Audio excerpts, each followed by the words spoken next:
Le cadre de référence est un filtre de la réalité.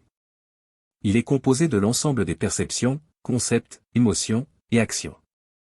Ils sont utilisés pour définir le monde, les autres, et soi-même. C'est une sorte de membrane, qui enveloppe et relie les états du moi entre eux. Le parent, constitué des définitions du monde, des autres, et de soi, joue un rôle important dans la formation de ce cadre de référence. Le scénario se compose de toutes les définitions du cadre de référence. Elles entraînent des méconnaissances.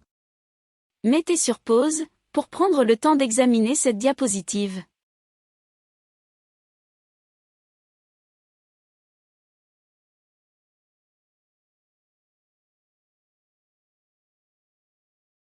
Lorsque mon cadre de référence est menacé, je me défends contre cette menace en redéfinissant.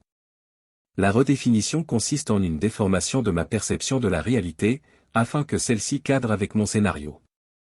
Les méconnaissances, exagérations, discordances de la pensée, sont les manifestations d'une redéfinition. Quand je ressens une menace contre mon cadre de référence, je peux alors écarter l'autre du point qui constitue la menace.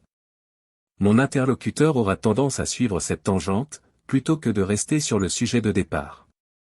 La conversation n'aboutit alors nulle part. Elle tourne en rond, parfois longtemps. Ce qui est le but que je recherche inconsciemment, au niveau psychologique. Quand je ressens une menace contre mon cadre de référence, je peux aussi éviter d'aborder un problème, en contestant sa définition. Il s'ensuivra un silence stupéfait, ou une argumentation détaillée de la part de chacun des interlocuteurs, pour faire valoir sa définition. Formez des trios, client, conseiller, observateur, et choisissez un scénario. Le client devra établir une chaîne ininterrompue de transactions tangentielles, durant 3 minutes.